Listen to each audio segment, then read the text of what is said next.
안녕하세요. 오늘도 사연 살롱을 찾아주셔서 감사합니다. 저는 사랑하는 남편, 귀여운 2살배기 아들과 살고 있는 워킹맘이에요. 작년까지만 해도 저희 집에서 어마무시한 일들이 있었는데 이제야 좀 진정되고 이렇게 사연 살롱을 보낼 글을 끄적일 여유가 되네요. 제 이야기를 다 듣고 나시면 유명한 영화 한 편이 떠오르실 거예요. 모두 같은 생각인지 잠시 후에 알아볼게요. 저와 남편은 동갑내기 커플로 결혼한 지 4년 차예요. 무난하고 무던한 남편과 연애 때부터 이 남자랑은 결혼하겠다 싶었는데 정말 그 말대로 되었어요. 성격은 무던하지만 자기 일에 있어서는 적극적이고 전투적인 남편의 상반되는 모습에 아주 큰 매력을 느꼈었어요. 그리고 그 모습은 저와도 많이 닮아 있었죠. 사실 저는 남편을 만나기 전까지 커리어에 거의 목숨을 걸고 사는 여자였어요. 워낙 일욕심이 많기도 했고 인정 욕구가 강한 편이었거든요. 저는 매사 최선을 다해 성과를 이뤄내고는 했었죠. 그래서 30대 초반이었음에도 불구하고 지금 회사에서 연봉 1억을 약속받고 일을 하고 있었죠. 부모님은 두 분 다 일 때문에 싱가포르에 거주하셨는데 저 혼자 있어도 잘해내야 한다는 생각에 더 억척같이 일을 했던 것 같아요. 남편은 한 스타트업 회사를 꾸려나가고 있었어요. 당장 엄청난 성과가 보이는 것은 아니었지만 아이디어도 넘쳐나고 자신감이 있어 나쁘지 않은 성적을 내는 중이었죠. 남편은 저보다 급여가 조금 적었어요. 하지만 제가 워낙 탄탄대로를 걷고 있어 그런 것쯤은 하나도 문제가 되지 않았어요. 남편 역시 자격지심을 갖는 사람도 아니었고요. 그렇게 아주 부유하게는 아니지만 저희 둘은 그럭저럭 나쁘지 않은 생활을 즐기고 있었죠. 저희 형편이 조금 더 여유로울 수 있었던 이유는 저희 친정이나 남편의 시댁 쪽이 아버님들이 다 현업에서 활발히 활동하시고 계셔서 용돈이라든가 명절 때 드리는 현금 선물은 일절 받지 않으셨거든요. 오히려 두 집 모두 노후 계획까지 든든하게 되어 있는 편이라 저희에게 뭐라도 더 해주고 싶어 하셨어요. 어렵게 결혼 생활을 시작하는 부부들에 비해 정말 너무 감사한 일이었죠. 시아버지는 한 식품 공장을 운영하셨어요. 시아버지도 하시는 일을 좋아해 집에 계시는 시간보다 출장을 다니시는 시간이 훨씬 많았어요. 시아버지는 시도 때도 없이 지방으로 가셔서 사실 여태껏 뵌 날보다 못 뵌 날이 더 많을 정도였죠. 그나마 유일하게 교류가 있던 시댁 식구는 시어머니였어요. 그마저 시어머니도 엄청 살갑게 가까운 사이는 아니었지만 말이에요. 사실 시어머니는 제 남편의 친엄마가 아니었어요. 남편이 워낙 어릴 때 두 분이 이혼하셔서 친모에 대해서는 아무것도 몰랐다고 하더군요. 그러다 13년 전 시아버지가 지금의 시어머니를 만나 재혼을 하게 된 것이고요. 시아버지와 시어머니의 나이 차이는 12살이 넘어 재혼할 당시에 사람들 입방아에 많이 오르내렸다고 해요. 하지만 시어머니가 오히려 더 필사적으로 매달려 재혼하게 되었고 지금까지 오게 된 것이었죠. 재혼은 했지만 계모이기도 하고 특별한 교류도 있는 편이 아니라서 남편과 시어머니는 애틋한 모자관계처럼 보이지는 않았어요. 그렇다고 특별히 불편하거나 나쁜 사이도 아니었고요. 그냥 적당한 거리를 두고 적당한 만남을 유지하는 그런 정도의 사이였어요. 저와도 마찬가지였고요. 그래서 서로의 기념일이나 챙겨야 할 날에는 잊지 않고 안부를 전했어요. 다른 친구들은 시어머니가 엄청 간섭을 한다. 남편보다 더 바가지를 긁는다.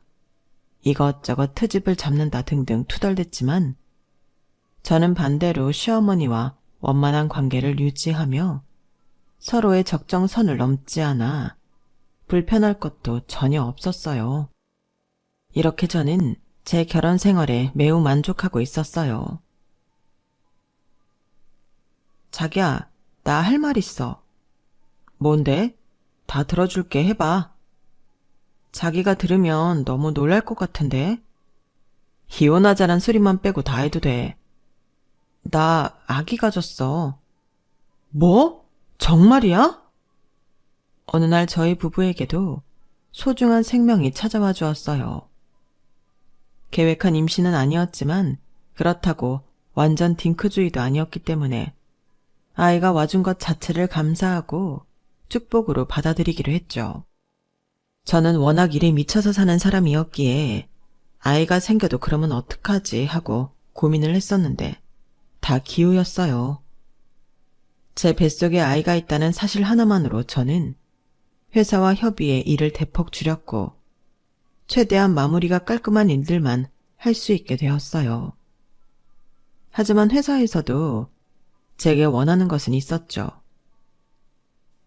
라니 씨가 출산을 하고 회사에 꼭 돌아와 주겠다는 약속만 해준다면 원하는 대로 해줄게요.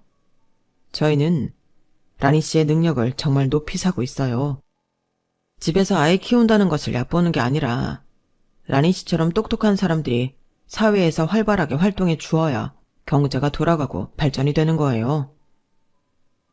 회사분들은 제게 듣기 좋은 말만 해주셨지만 실제로 회사에서는 저를 놓치기 싫어했어요. 저 역시 편의를 많이 봐준 회사에 고마워 출산 후 회복이 되는 대로 다시 복직하겠다며 약속을 했죠. 출산한 여자들이 걱정하는 경력 단절은 사실상 제게는 애초에 없었기 때문에 스스로 너무 행운아라고 생각했어요. 제 임신 소식을 양가에 알리자 많은 축하가 쏟아졌어요.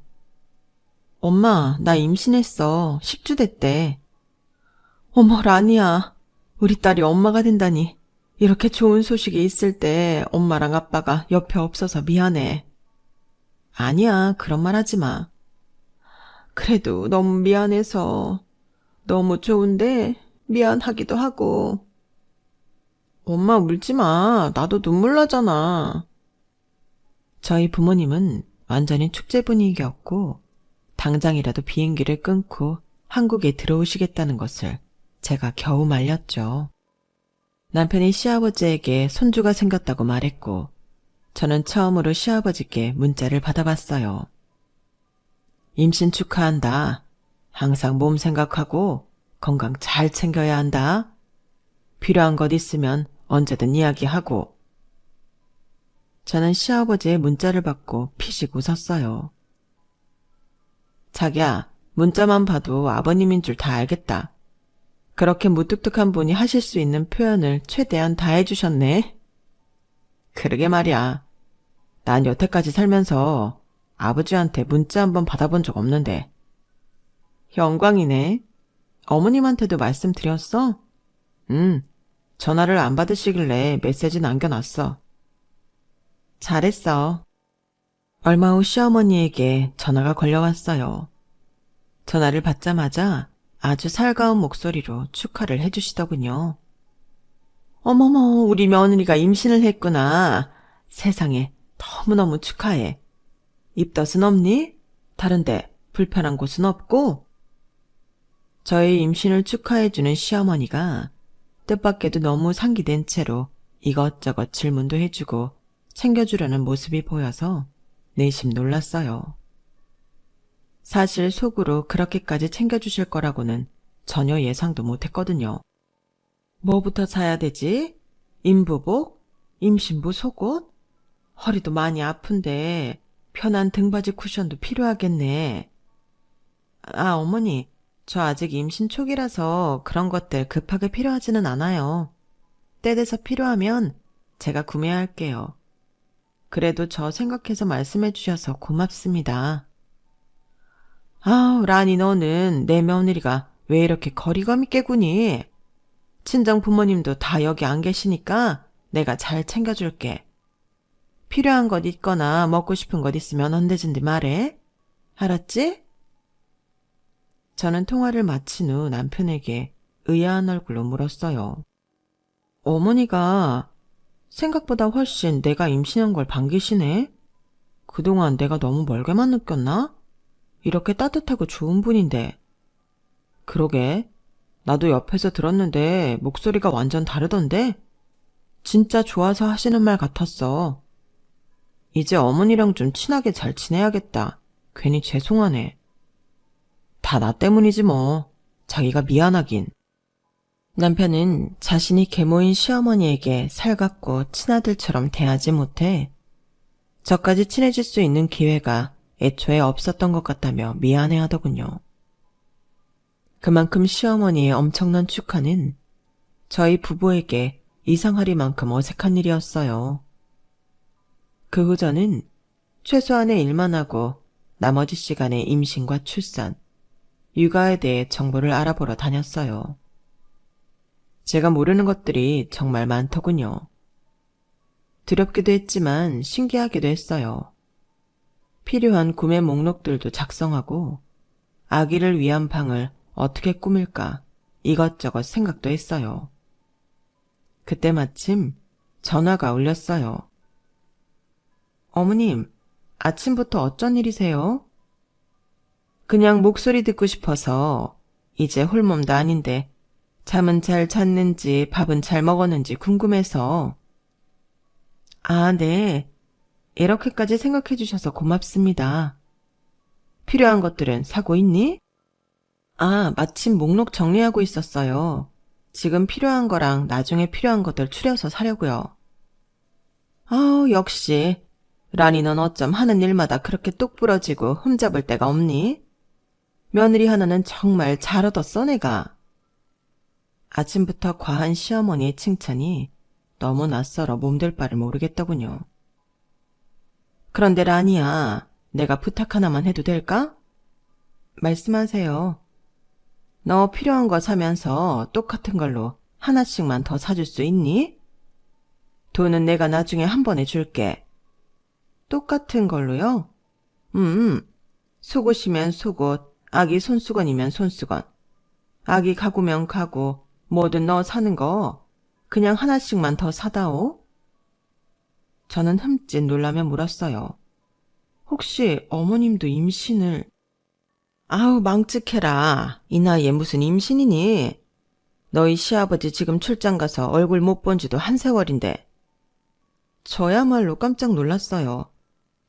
내 친구 딸도 마침 너랑 비슷하게 임신을 했는데 내 친구는 아파서 누워있고 남편 없는 미혼모라서 임산부를 돌봐줄 사람이 없어.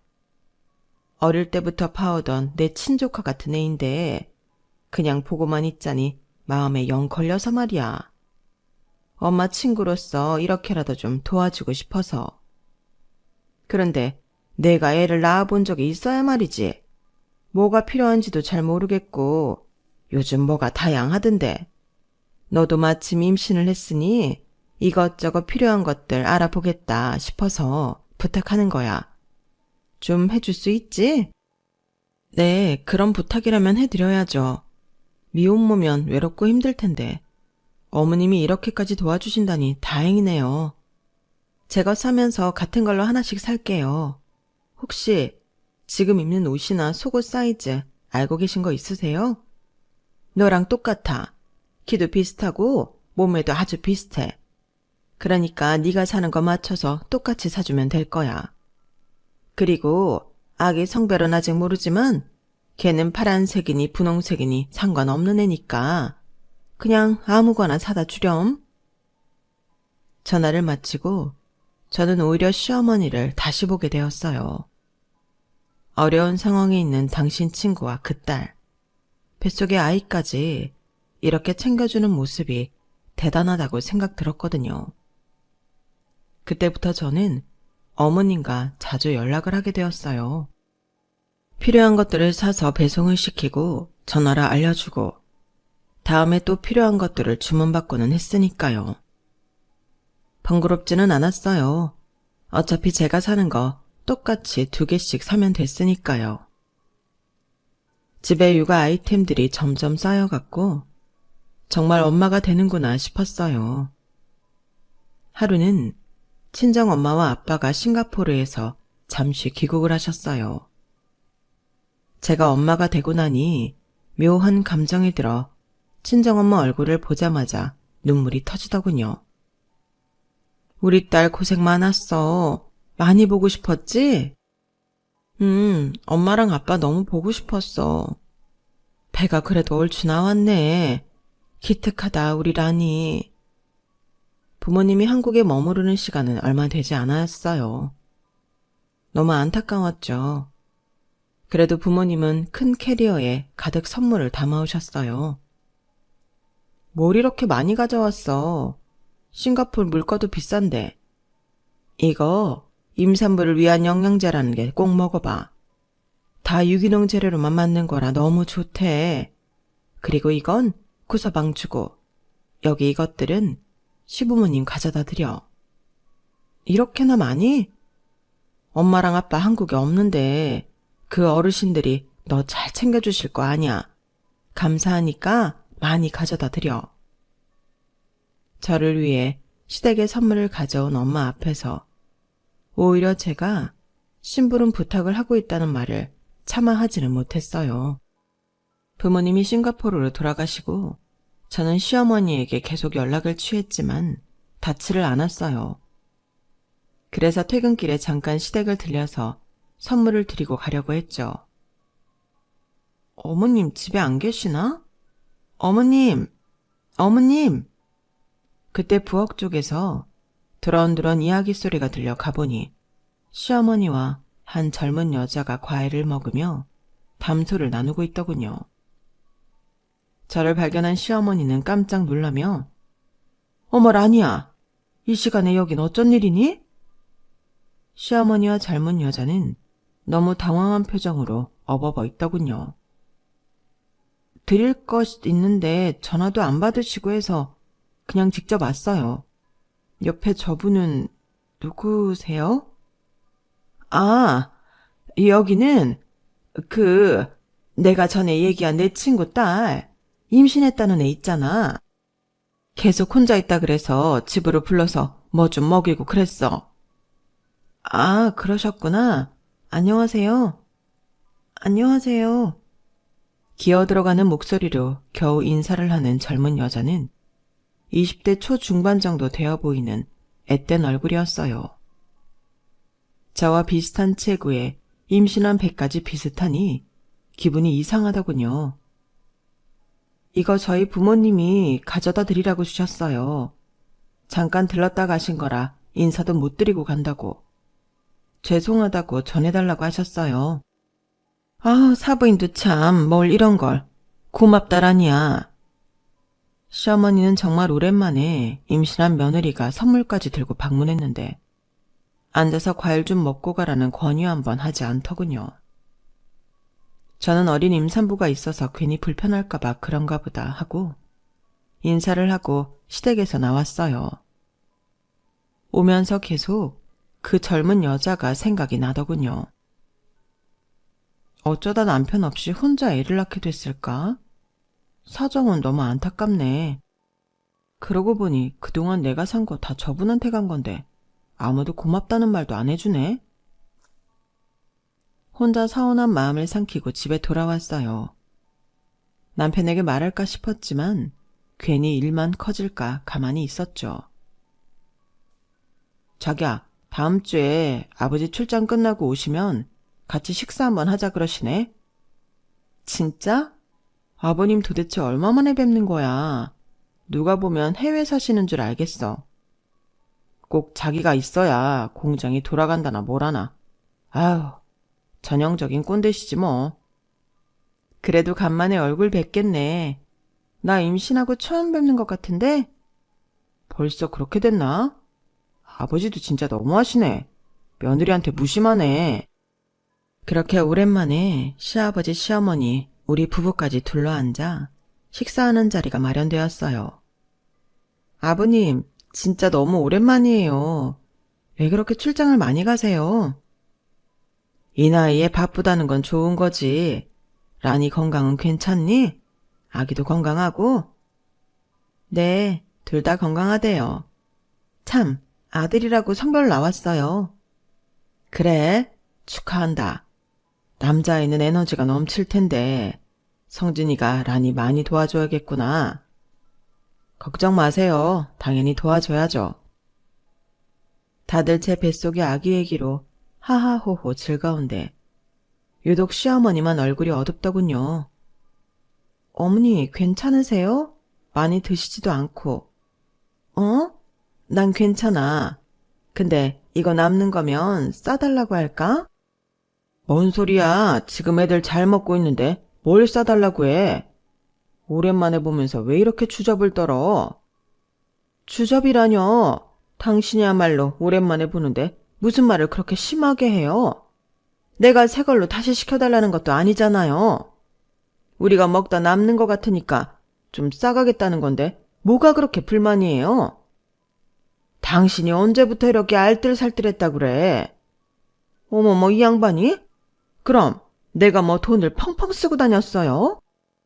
내가 멀리 있어서 말 안 하려고 그랬는데 요즘 카드값이 왜 그렇게 많이 나와? 도대체 뭘 하고 다니는 거야? 당신 카드 명세서 아직 받고 있어요? 그거 나로 돌려달라니까. 당신 폰으로 돌리려고 그랬는데 뭐가 자꾸 긁혀서 궁금해서 그냥 냅뒀어. 이름도 어려운 무슨 그런 데서 뭘 사서 나르는 거야? 참나. 그동안 내가 카드 쓰는 거 은큼하게 다 보고 있었다는 거네.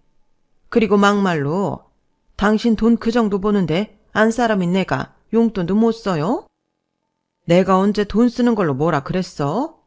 원래 한 달에 500만 원 갖고 충분하다더니 요즘은 아주 1000만 원 넘기는 게 우습더만. 갑자기 무슨 돈을 이렇게 써대는 거냐는 말이야. 필요하니까 쓰죠. 나 집에 혼자 냅두고 여기저기 신나게 출장이나 다니면서 내가 그런 돈도 못 쓰면 뭔 재미로 살아요? 난 애도 낳아본 적 없는 초혼인데 장성한 아들까지 있는 당신이랑 결혼했으면 그 정도는 나한테 해줘야 되는 거 아니에요? 나 아직 50살도 안 됐다고요. 왜 말이 또 거기로 튀어? 어린 나이에 나이 많고 아들까지 있는 당신한테 시집 왔으면 더 펑펑 쓰라고 가져다 주지는 못할 망정 카드값 좀 많이 나왔다고 애들 앞에서 이렇게 날 타박해요? 어머니, 진정하세요. 두 분도 오랜만에 만나시잖아요. 갑자기 불붙은 시부모님의 말싸움에 저와 남편은 어쩔 줄 몰라 했어요. 게다가 다들 너무 오랜만에 모인 자리인데 불편한 느낌이 가시질 않았어요. 결국 제대로 식사도 못하고 어영부영 끝났고 시아버지는 그날 바로 지방에 다시 내려가셨다고 하더군요. 시어머니가 쓰는 돈에 대해서 여태껏 한 번도 뭐라 말한 적 없는 시아버지가 저렇게 대놓고 화를 낼 정도면 얼마나 많이 나왔는지 궁금하기도 했어요. 말싸움 중에 들렸던 500만 원과 1000만 원, 2배가 넘는 돈인데 시어머니는 그 돈을 갑자기 어디에 그렇게 쓰고 다녔던 걸까? 시간이 점점 흘러 저는 막달이 되었고 하루하루 긴장되더군요. 어느 날 시어머니에게 연락이 왔어요. 라니야, 혹시 아기 낳고 산후조리원 갈 거니? 네, 성진 씨랑 지난번에 가서 예약했어요. 그래? 얼마니? 2주에 600만 원이요. 네? 600만 원? 그것도 고작 2주에? 요즘 산후조리원 거의 다 비슷해요. 라니야, 너 거기 가지 말고 집에 있어. 내가 산후조리 아주 잘해줄게. 네? 어머님이요? 아니에요. 그냥 조리원에 갈게요. 600만 원이 어디 애 이름이니? 내가 딱 절반만 받고 완전 초호화 고급 럭셔리 산후조리 해줄게. 나한테 300만 원만 줘. 저는 너무 곤란했어요. 솔직히 600만 원이 제가 감당 못할 정도의 금액도 아니었거든요. 게다가 시어머니한테 산후조리를 받는다는 것 자체가 생각만 해도 너무 불편한데 어떻게든 거절하고 싶었어요. 어머니, 저 진짜 괜찮아요. 조리원에 있는 게 마음 편할 것 같아요. 내가 사돈어른 보기 민망해서 그런다. 친정엄마도 해외에 계시고 그렇다고 나도 일하는 시어머니가 아닌데 당연히 제일 편한 자기 집에서 산후조리를 해줘야지. 이래야 내가 사돈을 뵐 면목도 생기고 하지. 라니 너 나 요리 잘하는 거 알지? 너 아기 낳으면 해주려고 산모를 위한 식단이라는 책도 다 정독하고 동영상도 몇 번이나 돌려봤어. 집에서 내가 정말 잘해줄게. 시어머니와 설전이 오갔지만 결국 제가 지고 말았어요. 제가 집에서 시어머니한테 산후조리를 받아야 하는 온갖 이유를 다 꺼내서 준비한 듯 하더군요. 처음에는 막연하게 불편한 부분만 생각했던 저도 점점 시어머니의 정성이 고마워서라도 그 말대로 해야겠다는 생각이 들었어요. 남편에게도 말하니 껄끄러워하는 모습이 역력했지만 어쩔 수 없이 산후조리원 예약을 취소하고 집에서 시어머니에게 받기로 했죠. 시어머니는 출산 예정일 열흘 전부터 짐을 싸갖고 와서 저희 집에서 함께 지내기 시작했어요. 시어머니는 정말 말한 대로 매 끼니를 정성 들여 차려주셨어요. 그 상을 보자 괜히 불편할까 거절부터 하려 했던 제 스스로가 밉기까지 하더군요. 라니야, 많이 먹어. 우리 손주도 얼른 나와서 할머니랑 만나자.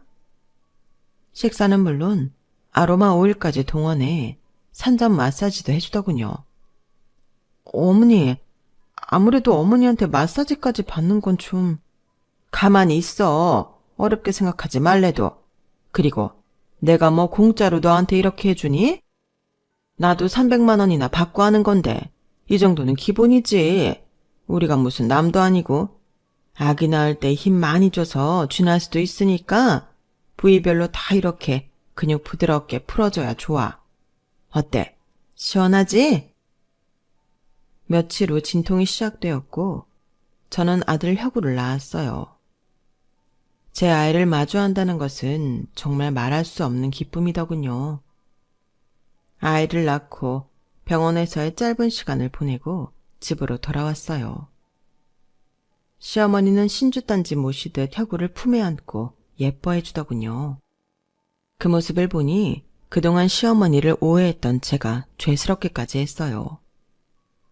시어머니와 한 집에 살면서 본격적인 산후조리 및 육아가 시작되었고 우려와는 다르게 제법 무난하게 흘러가고 있었어요. 시어머니께는 300만 원을 온전히 월급으로 드리고 식비나 생활비 등을 따로 충당할 수 있는 카드를 한 장 더 드렸어요. 저와 남편, 시어머니의 식비와 생활용품비, 그리고 아이 기저귀 분유값 등 한 달에 200만 원에서 250만 원 정도가 나오더군요. 그 정도면 제가 생각한 정도이기도 하고 오히려 알뜰살뜰 해주신다는 느낌도 받아 월급에 더 챙겨드리는 달도 많았어요. 문제는 제가 복직을 하면서 생겼어요. 출산 후 회사는 저의 몸 상태를 묻는 척 계속 복직을 재촉했어요. 사실 저도 일이 하고 싶어 슬슬 몸이 간지럽기도 했고요. 그래서 저는 출산 후 4개월 만에 회사 출근을 다시 시작하게 되었어요. 어머니, 죄송해요. 제가 너무 빨리 회사를 나가게 돼서 낮에 혼자 혁우 모시는 거 괜찮으세요? 괜찮다마다 혁우가 워낙 순하잖니. 너는 신경 쓰지 말고 하고 싶은 일 실컷 하고 오렴. 혁우 걱정은 하나도 하지 말고. 저는 진심으로 시어머니에게 감사했어요. 남편의 친모는 아니었지만 오히려 저를 친딸처럼 챙겨주시고 혁우도 진심으로 보살펴 주신다는 느낌을 받았거든요. 저는 일을 시작한 저를 위해 하루 종일 고생하시는 시어머니에게 200만 원을 더 월급으로 챙겨드리기로 했어요. 당연히 시어머니도 너무 좋아하셨고요. 복직 후 저는 완전 날아다녔어요. 임신 기간 동안 못했던 어려운 업무들을 척척 해나가니 아드레날린이 다 솟는 기분이었어요.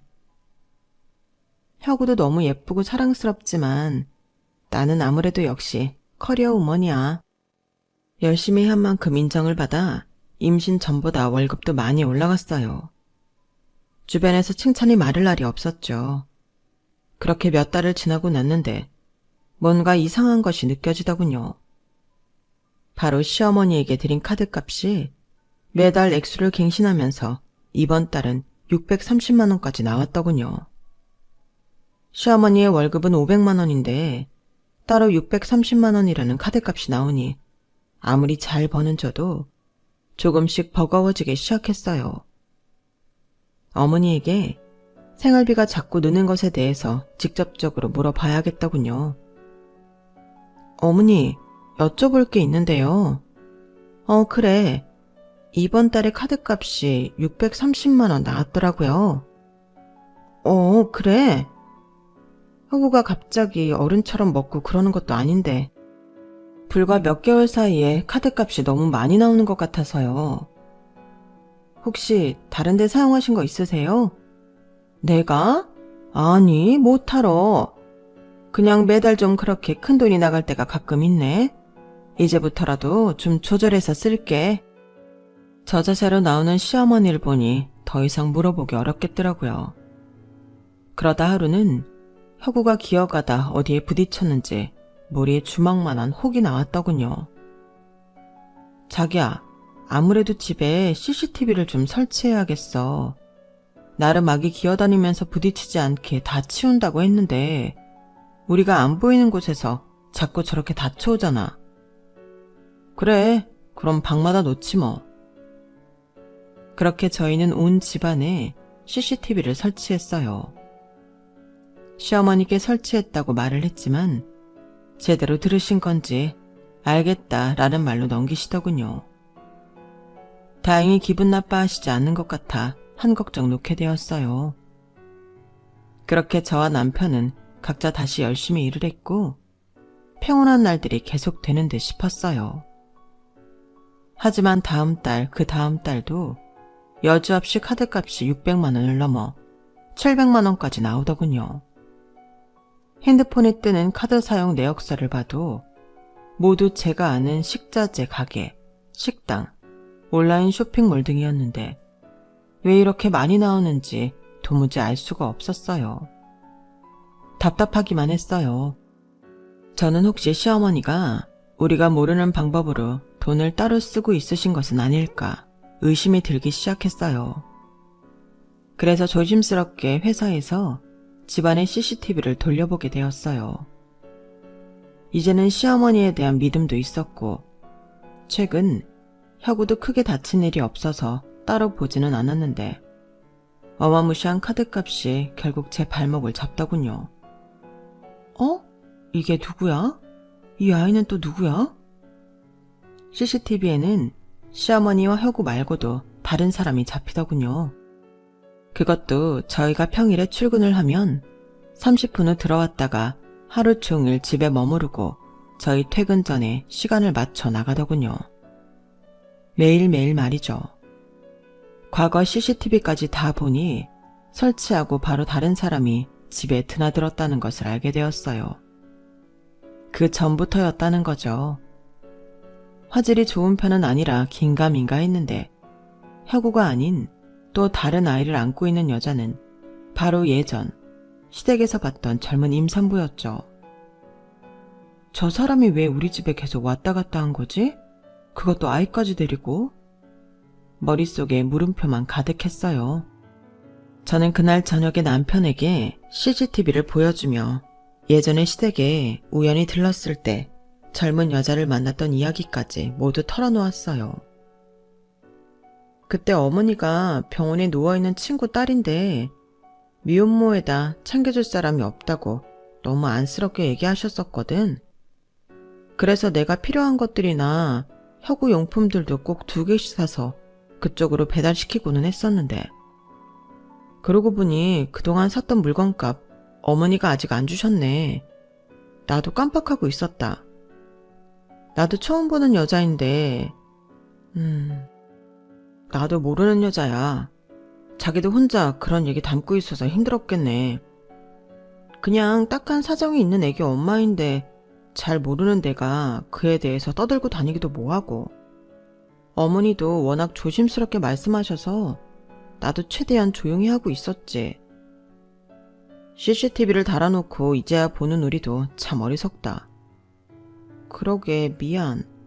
당신이 뭐가 미안해. 우리 내일 어머니한테 말 안 하고 일찍 집에 와보자. 나 혼자보다는 자기가 같이 있어야 될 것 같아. 그래 알았어. 다음날 저희는 평소보다 훨씬 이른 3시쯤에 집에 문을 열고 들어왔어요. 거실에서는 추울 정도로 에어컨을 틀어놓고 널브러져 자는 시어머니와 제 잠옷까지 차져입고 소파에서 편하게 앉아 텔레비전을 보고 있는 젊은 여자가 있더군요. 혁우와 젊은 여자의 아기는 여기저기 침을 흘리며 기어다니고 있었고요. 혁우야! 라니야, 성진아. 이 시간에 집에 웬일이니? 시어머니는 놀라다 못해 저와 남편을 보고는 말까지 더듬으며 물었어요. 소파에 있던 애기 엄마는 본인이 입고 있는 제 잠옷을 어떻게든 가려보려고 노력하더군요. 어머니, 이 애기 엄마가 지금 왜 여기 있어요? 이 아이도요.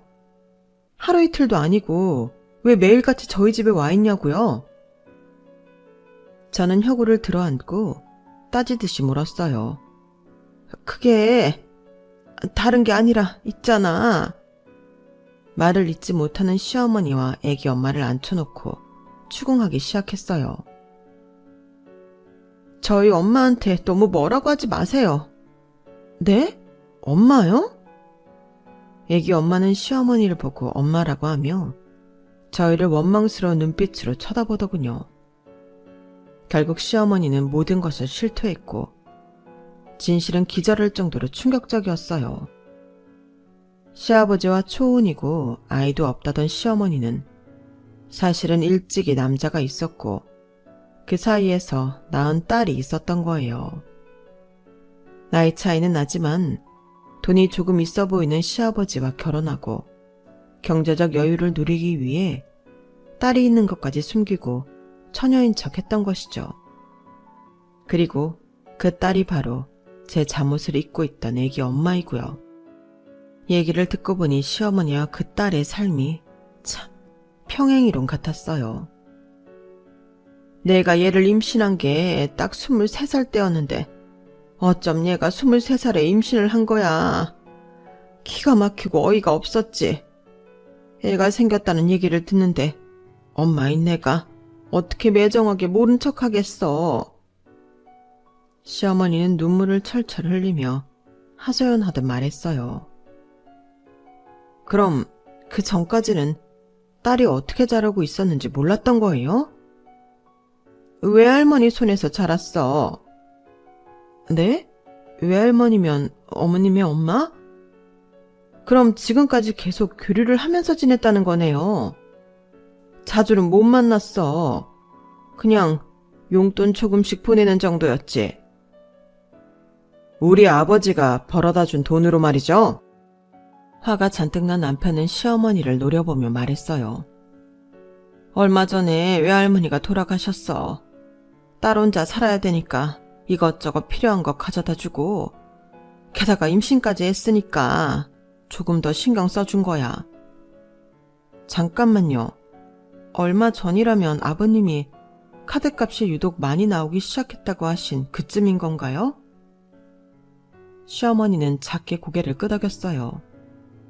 그 전까지는 정말 용돈만 조금 보내준 게 맞아. 그런데 우리 엄마까지 저 세상 간마당에 딸이 안쓰러워서 챙겨준다는 게 이렇게까지 될 줄 몰랐어. 그럼 어머니 친구가 병으로 누워있고 그 딸이 임신해서 혼자 지낸다고 하신 게 이 친구였던 거고요? 저한테 임산부가 필요한 용품이랑 아기 것들 하나씩 더 사서 보내달라고 한 것도 다 여기 따님한테 준 것이고요. 그래요. 다른 건 더 묻지 않을게요. 그런데 지금 이 애기 엄마가 매일 왜 제 잠옷을 입고 있는지, 그리고 자기 집처럼 편하게 있었던 것인지는 잘 설명해 주셔야겠네요. 그러고 보니 주방 식탁에 뭔가 가득히 담겨있는 쇼핑백이 보였어요. 안을 들춰보니 저희 집에 있는 반찬, 과일, 심지어 아기 분유와 기저귀까지 들어있더군요. 설명해 주세요. 이게 다 뭔지. 그게 우리 딸도 출산한 게 란이 너랑 한 달도 차이가 안 나. 몸조리도 해야 되고 이것저것 먹고 싶은 거 많다 그래서 내가 딸 것도 하나씩 더 샀었어. 제 카드로요? 시어머니는 상당히 계획적으로 이 모든 판을 짰더군요. 혁우를 임신했을 때 제게 2개씩 구매해달라고 했던 건 기본이고, 출산이 임박해서 조리원에 가지 말고 본인이 집에서 산후조리를 해주겠다고 한 것도 아주 고의적이었어요. 시어머니가 저희 집에 명분을 갖고 머무르면서 자기 딸의 산후조리까지 해주고 있었던 거예요. 그것도 저와 남편의 돈으로 말이에요. 너무 기가 막혀 말이 다 안 나오더군요. 여태까지 속인 것 하며 이런 발상을 한 것까지도 화가 나고 속이 끓었죠. 얘가 남자를 잘못 만났어. 미혼모라는 건 진짜야. 지금 그게 중요한가요? 이건 거짓말을 넘어서 사기예요, 사기. 아시겠어요? 할 말을 잃은 시어머니와 애기 엄마는 훌쩍거리며 땅만 보고 있었어요. 다 저 때문이에요.